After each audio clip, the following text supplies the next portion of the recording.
מהי בורסה? הבורסה לניירות ערך היא מעין שוק שבו מוכרים וקונים ניירות ערך. נייר ערך הוא מסמך המונפק על ידי חברה או ממשלה ומעניק למחזיק בו זכויות שונות, כשהכלי הנפוץ ביותר מבין ניירות הערך הוא מניות של חברות.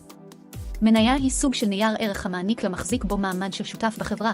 מעמד כל שותף בחברה מתחזק ככל שיש בידיו יותר מניות. חברות מגייסות כספים באמצעות הבורסה, על מנת לממן את הפעילות שלה. לדוגמה, פיתוח מוצר חדש, הקמת מפעלים, רכישת ציוד, גיוס עובדים ועוד. הנפקת מניות באמצעות הבורסה מאפשרת לחברות לגייס כספים בהיקף גדול, לעתים אף יותר ממקורות אחרים כגון משקיעים פרטיים או הלוואה מהבנק. מטרות הבורסה: לאפשר לחברות לגייס כספים הדרושים לפיתוח וצמיחה, לאפשר לציבור להשקיע בניירות ערך ולסחור בהן, לאפשר לממשלה להפריט את החברות הממשלתיות, למשוך משקיעים מחוץ לארץ ולהגביר את השקיפות של המגזר העסקי. מעוניינים להתנסות באלגוריתם המסחר שלנו ללא עלות? שלחו לנו הודעה פרטית.